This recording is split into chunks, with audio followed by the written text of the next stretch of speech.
The minister has blamed everybody except himself.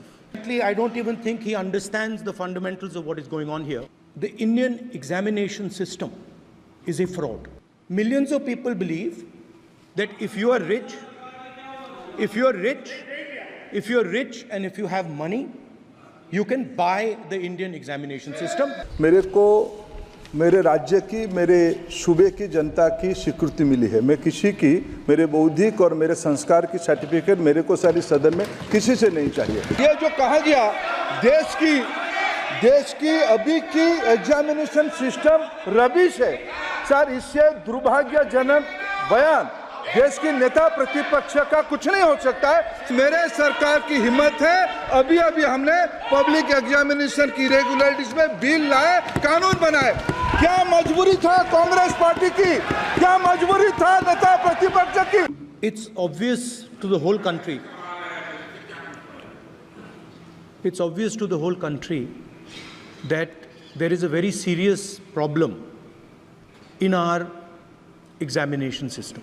This is not just a question of NEET, it is in all the major examinations. Now, the minister has blamed everybody except himself. Right? I don't even think he understands the fundamentals of what is going on here. आप प्रश्न क्या है आपका? आ रहा हूं sir. ये मैं question को सेटअप कर रहा हूं। इसलिए प्रश्न पूछ रहे हैं। The issue is that there are millions of students in this country who are extremely concerned at what is going on and who are convinced that the Indian examination system is a fraud. That is what is at stake here. Millions of people believe that if you are rich and if you have money, you can buy the Indian examination system. And by the way, and this is the same feeling that the people in the opposition have. And that is why we are asking some very simple questions to Honorable Minister.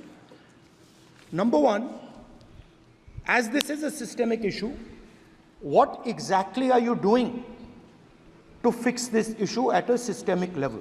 मेरे जो शिक्षा है, मेरे जो संस्कार है, मेरे जो सामाजिक जीवन है, मेरे को मेरे राज्य की, मेरे सूबे की जनता की स्वीकृति मिली है। मैं किसी की, मेरे बौद्धिक और मेरे संस्कार की सर्टिफिकेट मेरे को सारी सदन में किसी से नहीं चाहिए। देश की प्रजातंत्र में चुन के मेरे नेता प्रधानमंत्री मोदी जी को प्रधानमंत्री की भूमिका दिया है। मैं उनकी निर्णय से यहाँ उत्तर दे रहा हूँ सदन को।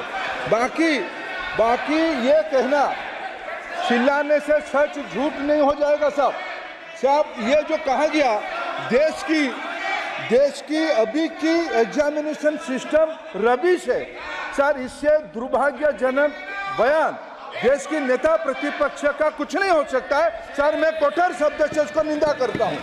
बाकी रहा, मैं सर आपके सामने, आपके माध्यम से देश के सामने सर एक तथ्य रखता हूं सर। जिन्होंने रिमोट से सरकारें चलाई है, 2010 में 3 बिल आया था सर शिक्षा सुधार के लिए।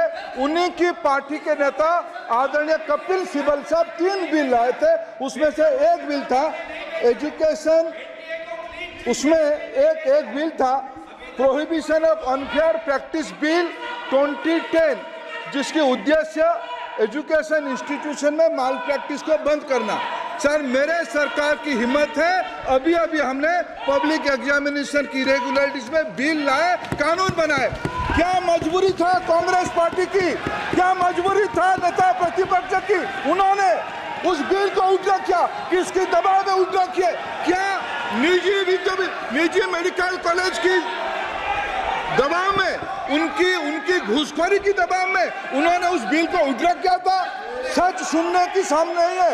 ये मैं किसी की विद्वता पे प्रश्न नहीं उठाता हूं, लेकिन सच 2010 में शिक्षा सुधार की बिल उन्हीं की सरकार ने लाया था, दबाव में उन्होंने उल्टा किया। ये हमको प्रश्न पूछते